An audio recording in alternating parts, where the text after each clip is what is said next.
Alô, teste. Olá, boa tarde a todos, galera. Muito obrigado pela presença. Hoje eu quero falar com vocês sobre mecanismos de consenso em blockchain. Então eu queria dar uma revisada básica assim, sobre o que é blockchain, quais são as propriedades dessa nova rede que surgiu, né? E a gente vai bater um papo assim bacana, revisar alguns conceitos.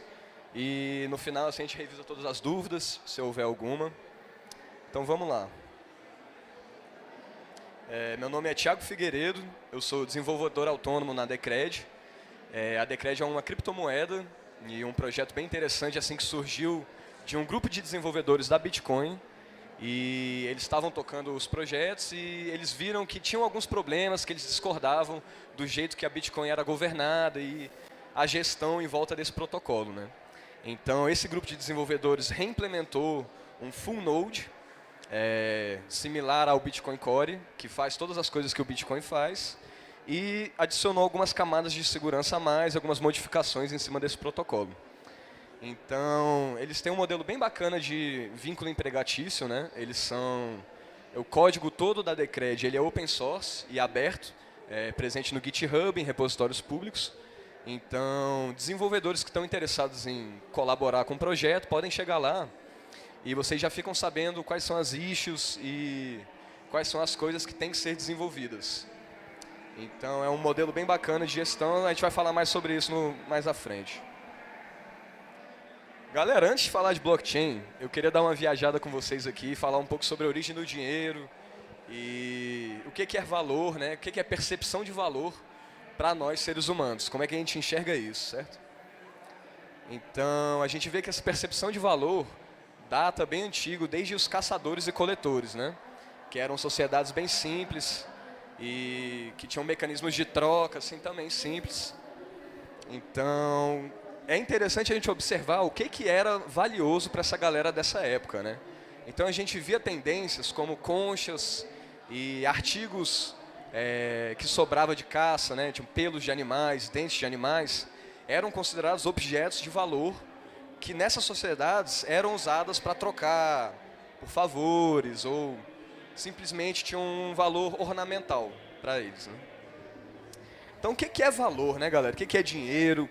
Como que a gente percebe sobre isso? A gente consegue notar algumas propriedades assim, em questão de valor, né? A gente vê que ela é contextual, ela é temporal e ela é abstrato, né? O que isso quer dizer? Então, por exemplo, quando a gente analisa um prisioneiro que está preso numa cadeia, certo?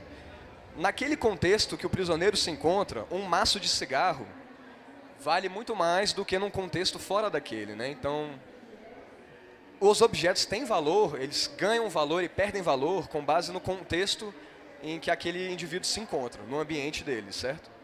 Temporal também está sujeito a isso, diferentes épocas valorizam mais certas coisas. E, por exemplo, de dia e de noite a gente já vê uma tendência de troca de preços, bandeira 2 de táxi, por exemplo. Então, a gente vê que noção de valor é uma coisa abstrata já por si só, né? Outra coisa interessante, quando a gente observa dois seres humanos fazendo uma troca e querendo trocar valor, a gente nota que eles tentam atingir um equilíbrio subentendido da percepção entre os dois agentes que estão trocando para se chegar numa troca justa, né? Então nenhuma das partes quer perder valor nessa troca dela. Então, quais eram os primeiros meios de troca, né, galera? Nas sociedades lá, caçadoras e coletoras, as trocas elas funcionavam por meio do escambo, né? Em sociedades simples, sociedades pequenas, todo mundo escambava as coisas, né? Então, o escambo ele tem algumas propriedades características dele, né? Por exemplo, tem que haver uma coincidência de interesses entre dois agentes que estão realizando a troca. Então, se eu produzo maçãs e o meu colega produz cestas de artesanato, a gente pode chegar a um consenso ali, porque eu quero a cesta e ele quer as maçãs, então a gente troca. Então esse interesse entre os dois objetos que têm valor tem que se coincidir. Esse é um dos problemas que a gente tem no escambo, né? Outra coisa do escambo é que ele não é escalável, né, galera? Em termos de engenharia aí, pra gente que programa e tal, não tem como escalar o escambo para sociedades que vão ficando mais complexas e maiores, né? Inevitavelmente. Então, como que surgiu, né, os meios de troca modernos? O que são, né? Com a sociedade crescendo e ficando mais complexa e globalizada, a gente não realizava só trocas com quem estava na nossa tribo, quem estava perto da gente, né? Então a gente passou a trocar com o mundo inteiro, produtos do mundo todo, e a gente precisou criar sistemas para que isso fosse viável, para que os mercados fossem eficientes. Então hoje em dia a gente tem redes globais de troca, que a gente consegue comprar, trocar produtos e fazer essas trocas de valor, certo? Os meios de troca moderno basicamente consistem em dinheiro, né? O dinheiro ele foi criado, galera, para ser o meio de troca universal da nação, né? Então, isso é vantajoso, porque se eu quero comprar a cesta do meu colega, eu não preciso mais negociar em maçãs. Eu dou um valor nessa representação de valor universal, que é o dinheiro, a moeda, e a gente chega nesse consenso mais fácil do que pelo aquele método do escambo, de ver o que um precisa e o que o outro precisa, certo? Então, com isso, surgiram os bancos, que eram, com base do sistema financeiro foi crescendo e ficando mais complexo, os bancos surgiram como reserva de valor, sim, né? Então, você conseguia guardar as suas barras de ouro no banco, em vez de guardar na sua casa, então você tinha uma segurança maior. Então, esses serviços centralizadores, que a gente gosta de chamar, né, no mundo blockchain, a gente fala muito disso, de intermediário, de centralização.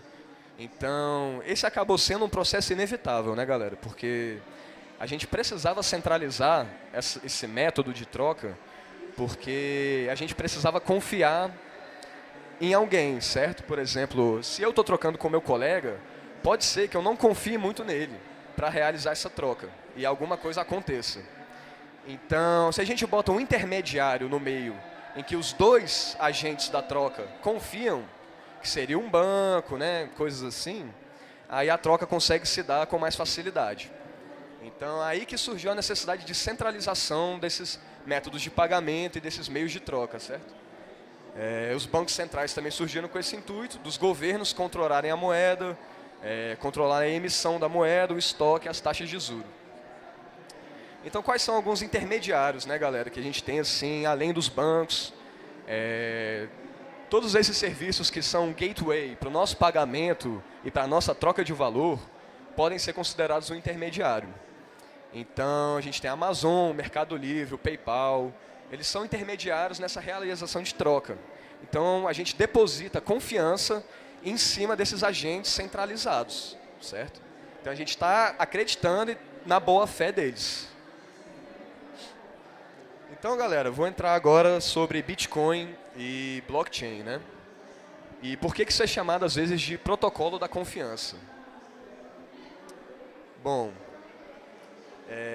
a Bitcoin, ela foi a primeira implementação da blockchain, certo? Hoje a gente tem diversas implementações de blockchain, que a gente vê no mercado de criptomoeda, então tem várias criptomoedas, e Bitcoin foi a primeira delas. Antes da Bitcoin, teve vários cyberpunks, a galera mais hacker, mais ligada nisso, em privacidade e tal. A galera havia tentado criar criptomoedas antes, mas eles não conseguiam resolver o problema do double spend, que é o quê, né? Se eu tenho uma Bitcoin, galera, eu vou transferir para alguém, a gente precisa se certificar que eu não vou poder gastar essa Bitcoin de novo. Essa minha Bitcoin foi gasta. Esse é o problema do duplo gasto, que a gente diz, né?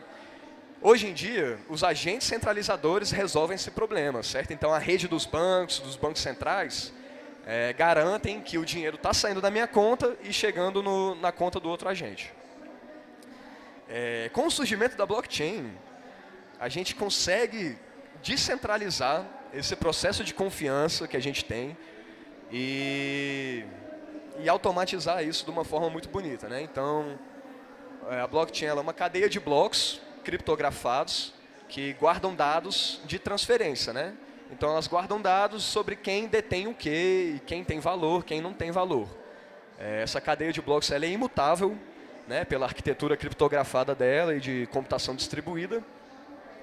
Então, se um agente malicioso ele quer chegar nessa cadeia de blocos e editar uma transação que rolou no passado, alguma coisa assim, ele não vai conseguir, né, por causa da arquitetura que a gente vai ver aqui mais à frente. Uma característica muito interessante desse sistema, galera, é que ele é auditável, certo?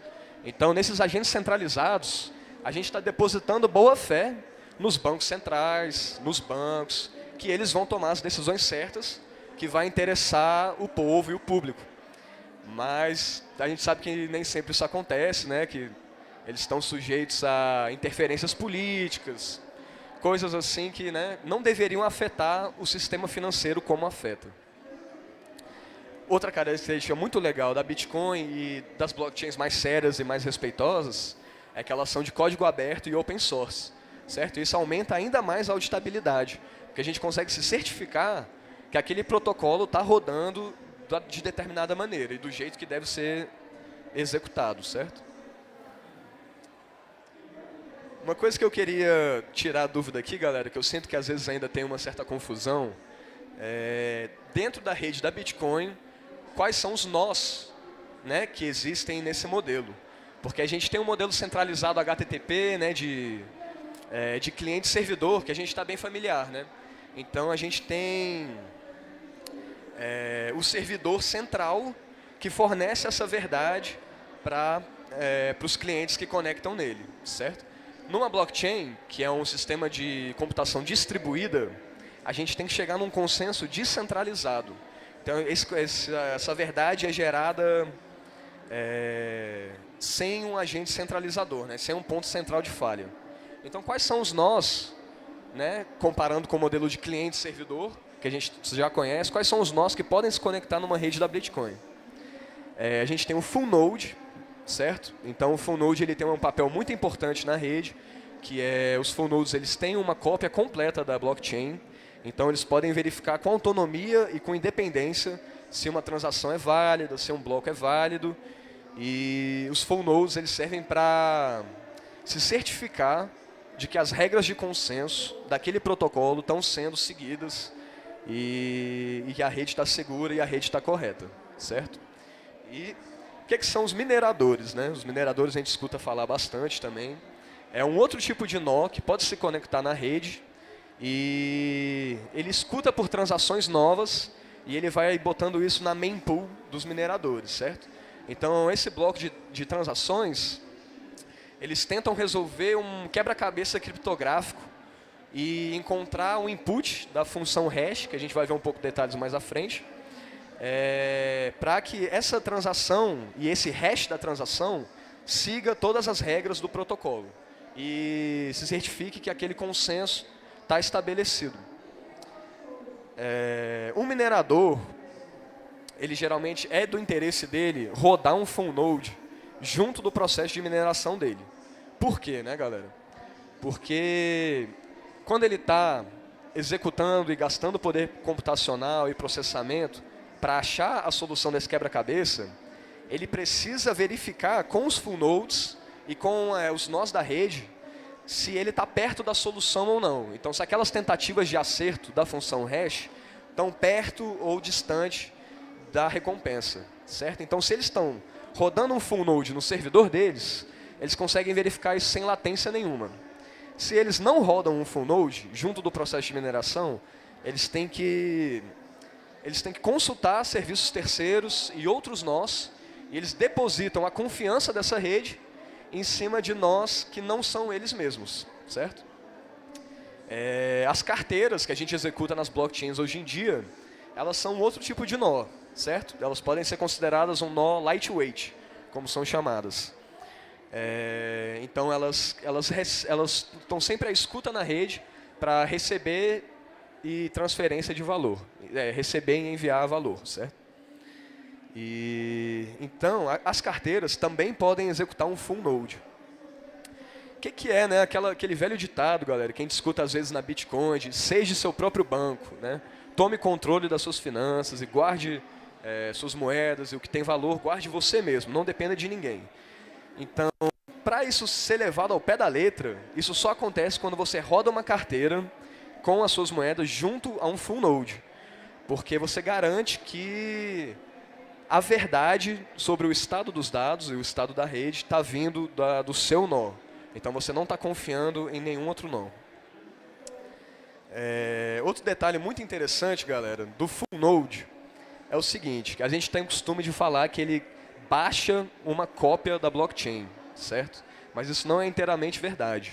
Os full nodes, quando você executa eles pegam o bloco Gênesis e eles vão reconstruindo toda a cadeia de blocos, desde o começo, e verificando as regras de consenso para cada bloco.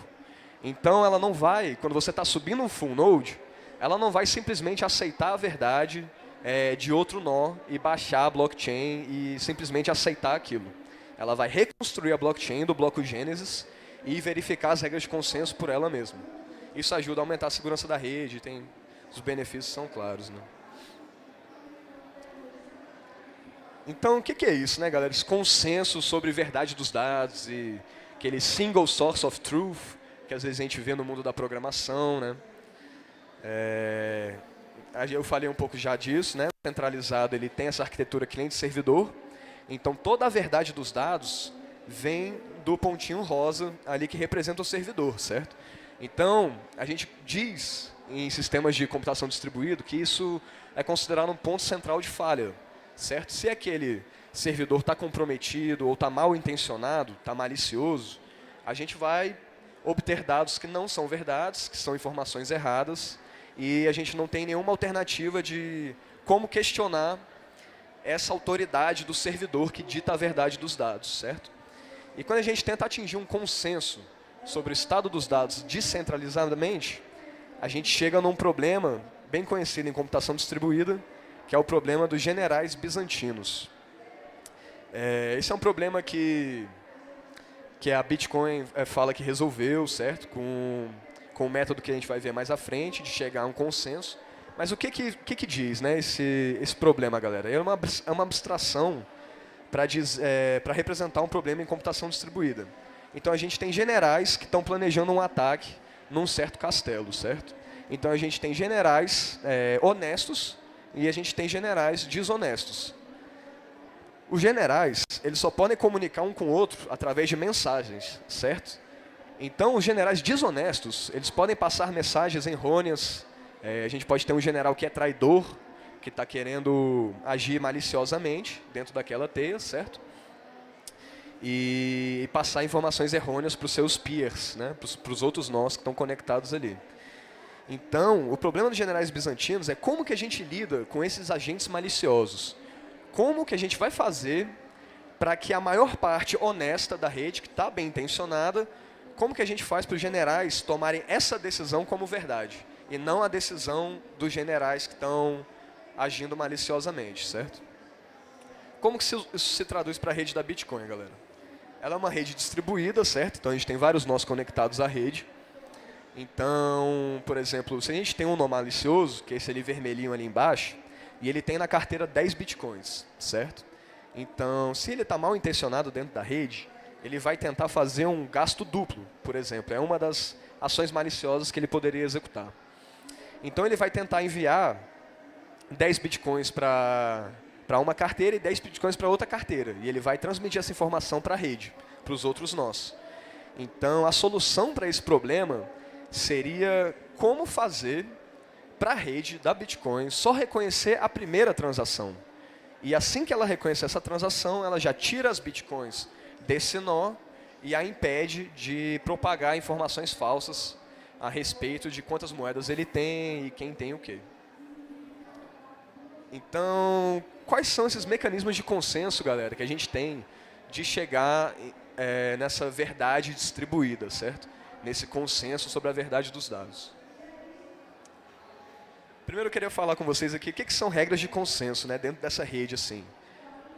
As regras são inúmeras, tem várias regras, mas algumas delas são que, por exemplo, a recompensa dos blocos ela é fixa durante um certo tempo, certo?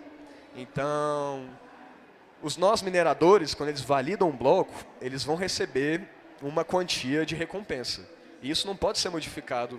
Se um agente minerador malicioso, se ele quer aumentar essa recompensa dele, a rede não vai aceitar essa transação que ele enviou como informação, certo?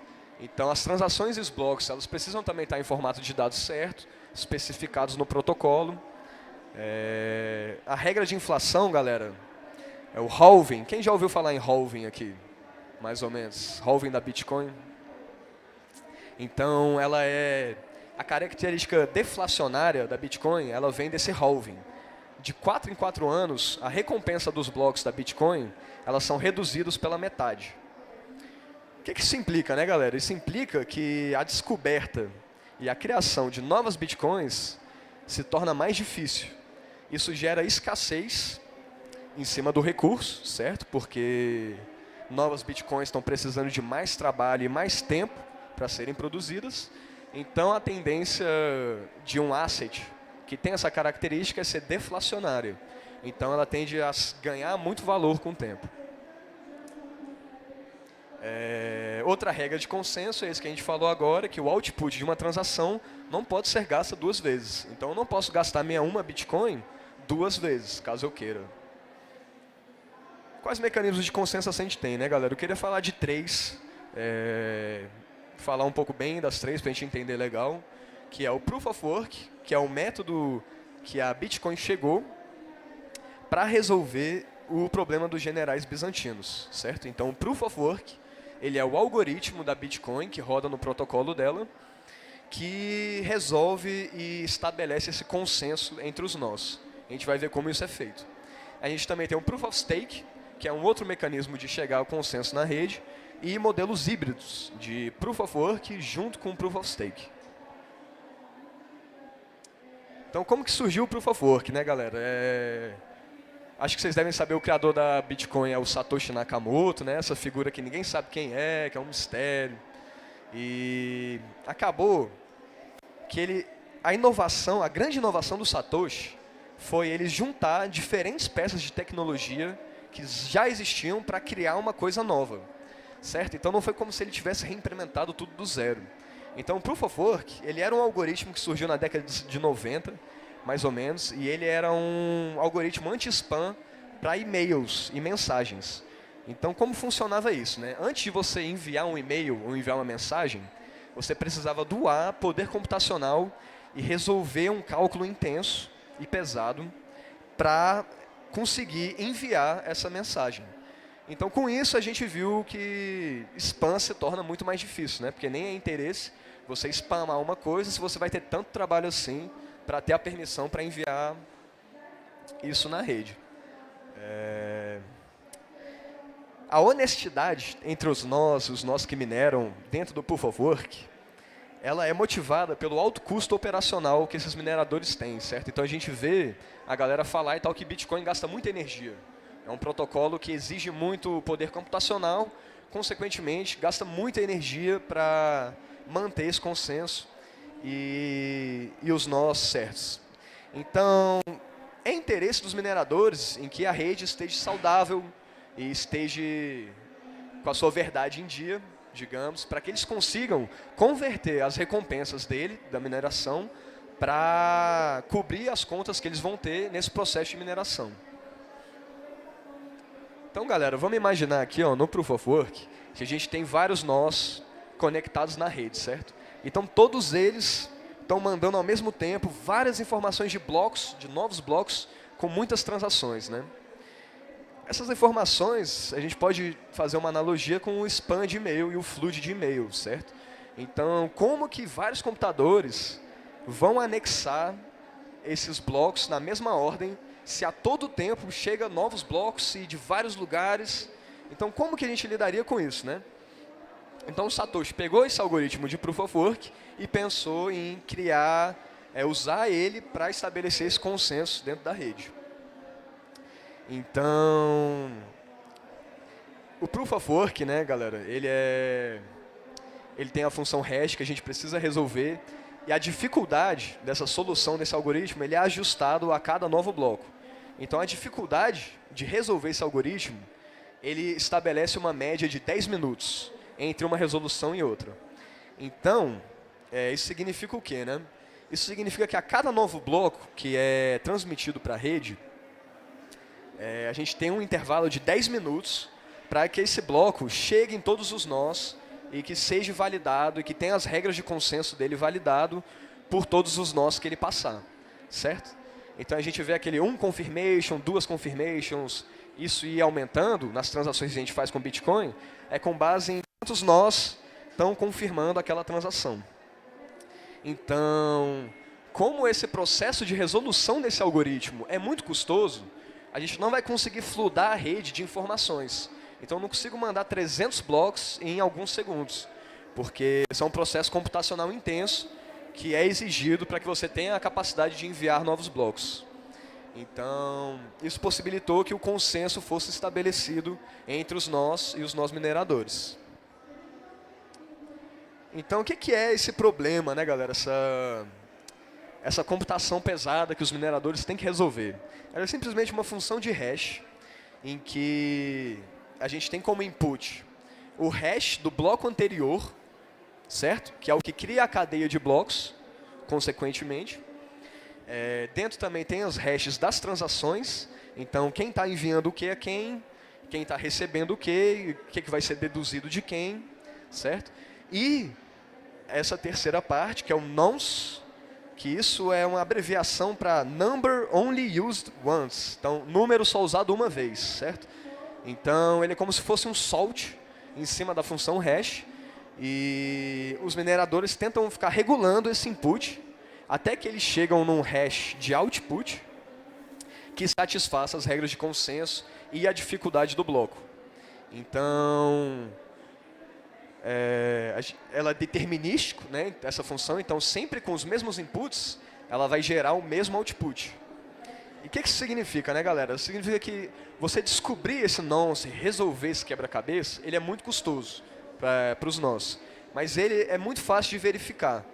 É bem straightforward, é bem direto para verificar isso. Então, quais são alguns problemas de Proof of Work, né, galera? A gente vê que a gente gosta muito de falar de descentralização, né, nesse mundo da blockchain, mas centralização é uma coisa, é difícil de fugir completamente, certo? Então, os mineradores, o que foi a tendência do Proof of Work, certo? Que aconteceu na Bitcoin e acontece em outros algoritmos que são Proof of Work. A gente vê que pequenos mineradores que não detinham grande poder computacional, eles tinham muita pouca chance de resolver esse puzzle e conseguir uma recompensa, comparado a grandes operações que tinham muito hash power e estavam trabalhando muito mais intenso para resolver aquele puzzle, certo? Então foi criado mining pools, que são piscinas de mineração, certo? Em que você pode doar o seu poder computacional e da recompensa do bloco minerado, você recebe o proporcional ao poder computacional que você doou. Isso gera, galera, uma centralização de hash power, certo? Então, hoje em dia, na Bitcoin, por exemplo, tem mining pools que possuem 37% do hash rate da rede, que é um número altíssimo, certo? Se essa mempool, que é a maior mempool deles, resolvesse se juntar com outra mempool, eles já teriam mais de 51% do poder computacional da rede. E o que isso significa, né? Quando os mineradores eles têm mais poder computacional do que o resto da rede, isso significa que eles podem ditar outras verdades, ditar outras regras de consenso para valer como verdade, certo? E esse é o ataque em que o Proof of Work está mais sujeito a acontecer. Vou falar um pouco agora, galera, do Proof of Stake, que é um outro método de consenso que foi sugerido pela comunidade de blockchain. E ela funciona como o seguinte: o criador de um novo bloco, em vez de ser um minerador, ela é um stakeholder, certo? É um usuário da moeda que decidiu trancar as moedas dele e participar desse serviço de stake e de validação de blocos. Então, esses usuários, dentro do algoritmo de consenso do Proof of Stake, eles são selecionados aleatoriamente, com alguns ajustes, né, dependendo da implementação do algoritmo. E esse nó que é escolhido aleatoriamente, ele valida o bloco, e esse bloco é adicionado à rede. Tem alguns problemas, né, galera? Eu vou falar aqui mais à frente, mas a honestidade desse modelo é motivada pelo quê, né?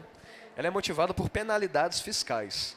Então, o usuário que trancou as moedas dele para participar desse processo de consenso, se ele quiser agir maliciosamente, ele vai ele vai ser penalizado e essas moedas que estão na rede vão sofrer penalizações. Então não é vantajoso para ele transmitir informações errôneas para a rede, porque ele, teoricamente, ele vai perder mais dinheiro do que ele poderia ganhar.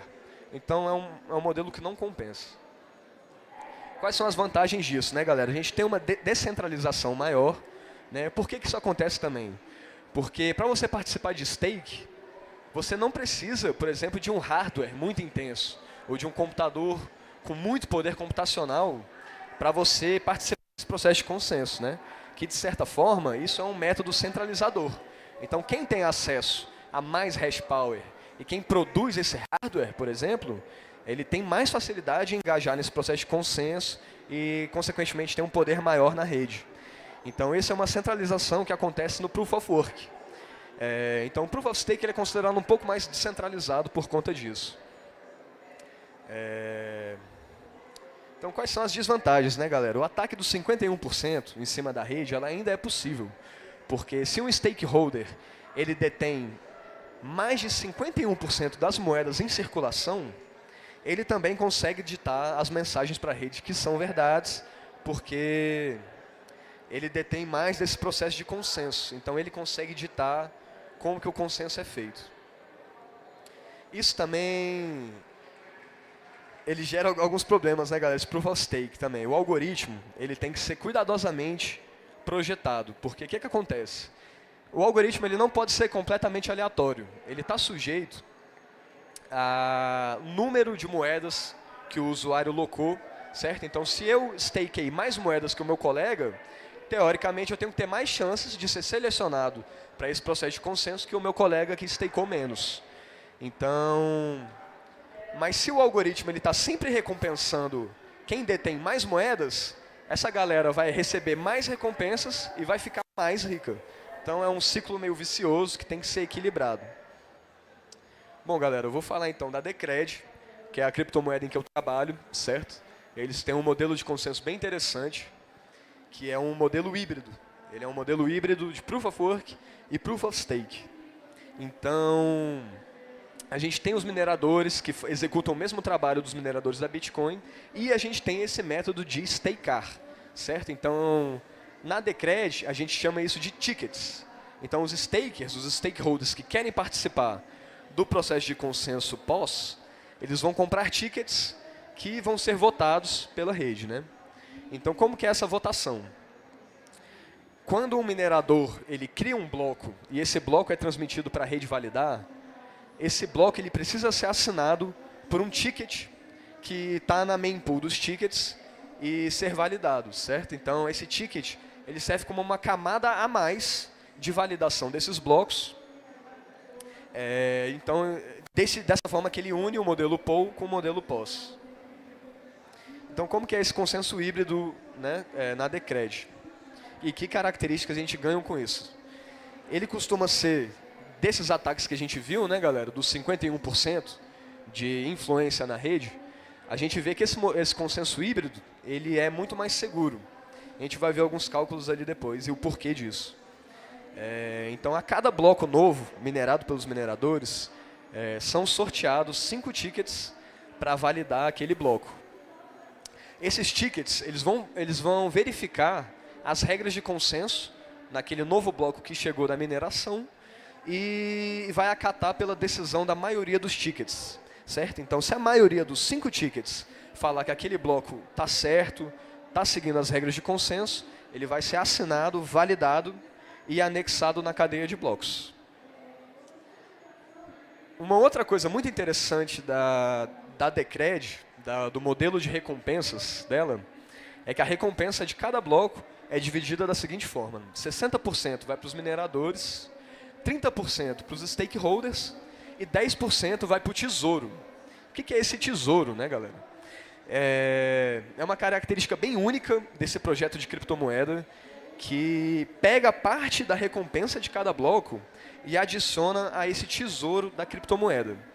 Esse tesouro ele é usado para desenvolver e financiar novos projetos e novas implementações que se queira ter naquele protocolo, certo? Então, é uma moeda que se autogesta, digamos assim, e autofinancia, ela é autofinanciável, certo? Então a gente não precisa de patrocinadores, e enfim.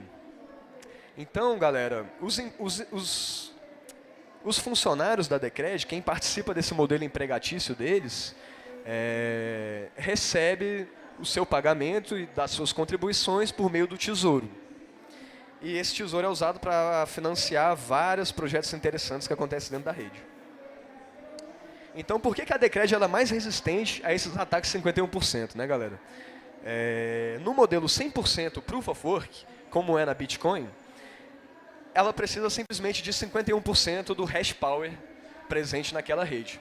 Então, se ela tem 51% de hash power, ela consegue ditar outras verdades e passar transações fraudulentas com o double spend e quebrar essa verdade da rede. Na Decred, você não só precisa dos 51% de hash, como você precisa também da maioria das Decreds stakeadas. Então, ela é uma camada a mais de proteção contra ataques, certo?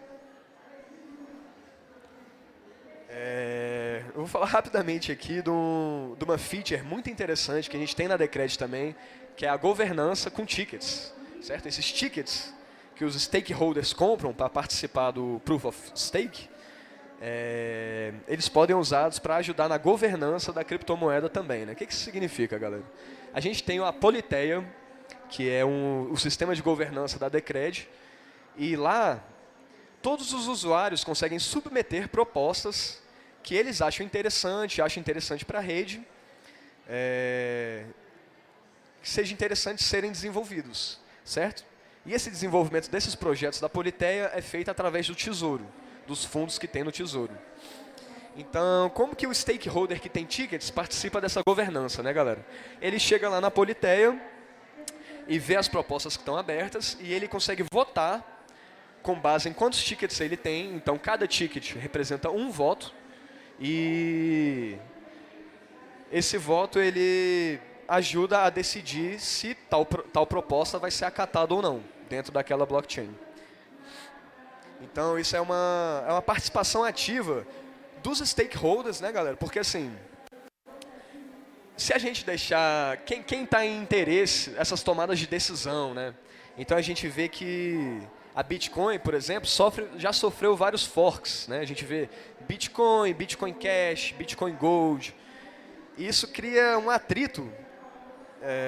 Isso pode nem sempre ser ruim, certo, galera? Tem casos em que é preciso realmente fazer um hard fork. Mas isso vai gerando uma certa incerteza com o usuário final, porque ele não sabe dizer qual cadeia é a verdadeira, que Bitcoin é a verdade, certo? Se existem tantas assim. Então a gente diz que a Decred ela é resistente a forks, porque todas as decisões de projeto, as decisões de escalabilidade e tal, elas são decididas por meio desse sistema de governança. Então os stakeholders decidem também, fazem parte do futuro da moeda. E, né, galera, quem tem mais a perder nessas tomadas de decisão, no fim das contas, é o stakeholder, que está investido e tem valor investido dentro daquela plataforma. Bom, galera, é isso que eu queria falar sobre mecanismos de consenso com vocês. Eu queria falar rapidamente também sobre uma outra API que a gente tem na Decred, que é muito interessante, que é a Decred Time. E o que a gente consegue fazer com essa Decred Time? Ela é um modelo que consegue fazer prova de existência sobre arquivos e ancorar esses metadados na blockchain. Então, o que isso significa, galera? A gente consegue fazer essa ancoragem e marcar esses arquivos que a gente quer anexar, esses metadados, por meio de uma marca temporal, certo? Um timestamp. Então, a gente pega vários arquivos, certo? Que a gente quer, passa por uma função hash, e esse arquivo vai gerar um hash único, certo? Então, se aquele arquivo for modificado por 1 byte que seja, ele vai gerar um hash diferente. Então, a gente pode verificar que aquele arquivo foi modificado e já não é mais consistente. Então, o usuário que quer usar o Decred Time, ele submete várias hashes de arquivo para a Decred Time. E o que a Decred Time faz, certo? Ela, de 1 em 1 hora, a Decred Time ela faz uma ancoragem on-chain. O que isso significa, galera? ela pega todas as hashes dos arquivos que ela recebeu durante esse período de 1 hora e ela cria um Merkle Tree com esses hashes, certo? Uma Merkle Tree é uma árvore de hashes em que a gente consegue derivar todos os nós presentes nessa árvore e os hashes através do root, certo? Então, depois de a gente criar essa Merkle Tree, a gente vai ter a Merkle Root e a gente guarda somente a Merkle Root como um metadado e ancora isso em algum bloco na blockchain. A gente diz que isso possui um footprint na cadeia de blocos mínimo, certo? Então a gente está anexando uma informação valiosa e gastando pouco para isso, certo? A gente só ancora uma raiz da Merkle Tree e a gente consegue derivar através dessa raiz todas as hashes que estavam lá presentes. Então, para que serve, né, galera? Prova de existência ou coisas assim. Então, por exemplo, a gente vai estar fazendo um contrato entre duas pessoas e a gente quer se certificar de que aquele contrato foi assinado por ambos e foi validado em tal hora de tal dia. E a gente quer que essa informação não seja suscetível a alterações. Então, ela não pode estar num servidor, num banco central de falha de dados, que pode estar sujeito a falhar, certo? Então, esse dado ele vai ser ancorado na blockchain e a gente vai se certificar de que aquele dado vai ser consistente e ele não vai ser modificado pela característica imutável das blockchains, certo? Bom, galera, é isso. Datando um pouco assim para aquela analogia que a gente fez com o que é valor, né? Lá no começo da apresentação, a gente pode ver que tem uma tendência hoje da galera transferindo valor e mudando a noção de valor que o cidadão tem e o que isso representa no mercado financeiro e no mercado monetário de hoje em dia, certo? Então a gente vê, em meio a crises políticas e um sistema político meio incerto mundialmente, né? A gente vê que o sistema financeiro está sujeito a muitas alterações, muitas ondulações. Então é muito interessante a gente ter isso passado por um protocolo em que a gente sabe como vai ser executado, um protocolo que é aberto, auditável e impedir que esse processo seja executado por terceiros que a gente nem sempre pode confiar, por mais que a gente acredite na boa fé deles, e tem decisões que fogem do interesse comum do público, certo? Então, são tempos interessantes que estamos vivendo, galera. Acho que a gente vai ver uma troca de valor grande nos próximos anos sobre se uma moeda fiat, por exemplo, que não tem lastro mais, né? Se uma moeda fiat realmente vale o que o governo diz que vale. Enfim, a gente vai ver esses questionamentos surgirem. É isso, galera. Muito obrigado pela atenção de todos. Se houver perguntas, eu fico feliz em responder.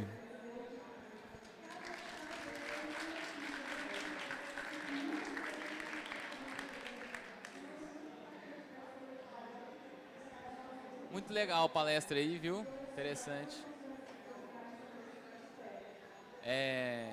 Queria saber assim, achei interessante, mas como é que eu trabalho com isso? Sou programador, como é que eu vou trabalhar com blockchain? Tipo, eu não vejo empresa, tipo, tô andando lá em São Paulo, não tem uma fachada assim, olha, empresa de blockchain. Como é que eu trabalho sendo programador para esses projetos ou... Bacana, pergunta interessante, né? Porque, cara, isso vai depender muito do projeto da criptomoeda em questão, certo? Então, depende do projeto que você está analisando, ele vai ter processos contratuais e vai fazer essa arrecadação de contribuidores de forma diferente. Então, tomando a Decred como exemplo, se você é um programador, basta você acessar o repositório deles, que é aberto e público, e você vê onde que as suas habilidades se encaixam mais e onde você pode contribuir melhor para aquele projeto, certo? Então, se você é um desenvolvedor front-end, você vai olhar lá as interfaces gráficas que possuem, certo? E ver onde suas habilidades podem ser mais bem utilizadas. Então, na Decred, basta você ver as issues que tem presentes no repositório e ir selecionando as coisas que você gostaria de trabalhar. E com base nisso, quando você resolve uma issue, você cria um pull request. E esse pull request é o que você recebe pelo trabalho feito. Então você vai estar recebendo issues e você é meio que trazido como um contractor. Mais perguntas, galera? Ficou alguma dúvida? Então, bacana. Obrigado, viu, galera?